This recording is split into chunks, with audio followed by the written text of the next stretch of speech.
Hamas ने जारी किया नया वीडियो, नॉर्थ गजा में इजरायली सेना पर किया हमला। एक बार फिर भूकंप के झटकों से हिला पाकिस्तान, रिएक्टर स्केल पर 4.1 रही तीव्रता।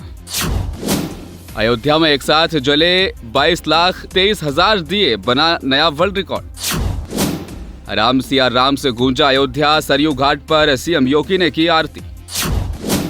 बीआरएस और कांग्रेस दलित विरोधी हैं, तेलंगाना में बोले पीएम मोदी। यूपी एटीएस ने आईएसआईएस से जुड़े 4 संदिग्ध आतंकियों को किया गिरफ्तार, की जा रही कानूनी कार्रवाई। गजा में हर 10 मिनट में एक बच्चे की मौत, डब्ल्यूएचओ चीफ ने जताया दुख। राजस्थान कांग्रेस के सीनियर नेता रामगोपाल बेरवा और अशोक तंवर बीजेपी में हुए शामिल, कांग्रेस को बड़ा झटका। पाकिस्तान में आए भूकंप की वजह से नॉर्थ दिल्ली में भी किए गए महसूस भूकंप के झटके, 4.4 थी तीव्रता। हावड़ा नई दिल्ली रूट पर हादसा, रेलवे फाटक के पास गिरा हाईटेंशन तार, एक शख्स की मौत। जम्मू कश्मीर के पुलवामा में आतंकियों से चल रही मुठभेड़, सुरक्षा बलों ने संभाला मोर्चा, अब तक कोई कैजुअल्टी नहीं। मध्य प्रदेश चुनाव में जेपी नड्डा जारी कर रहे भाजपा का संकल्प पत्र, कहा हम अपने वादे पूरा करते हैं।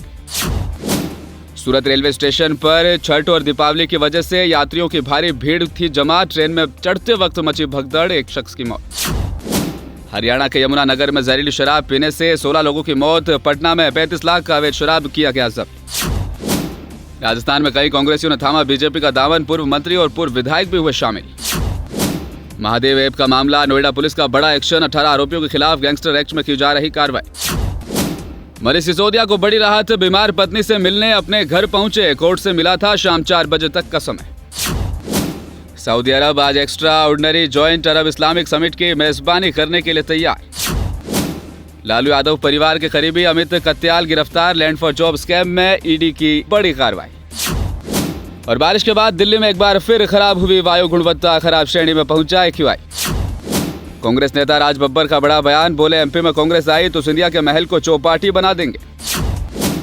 दिल्ली पुलिस ने एक्ट्रेस रश्मिका मंदाना के डीपफेक वीडियो में एफआईआर दर्ज की, कई हस्तियों ने जताया था दुख। बंगाल में ओडिशा जा रही बस में लगी भीषण आग, हादसे में कुल मिलाकर 30 लोग घायल। और आजम खान के ट्रस्ट की ओर से संचालित स्कूल का कब्जा यूपी शिक्षा विभाग को सौंपा गया, आजम खान के खिलाफ प्रशासन की कार्रवाई।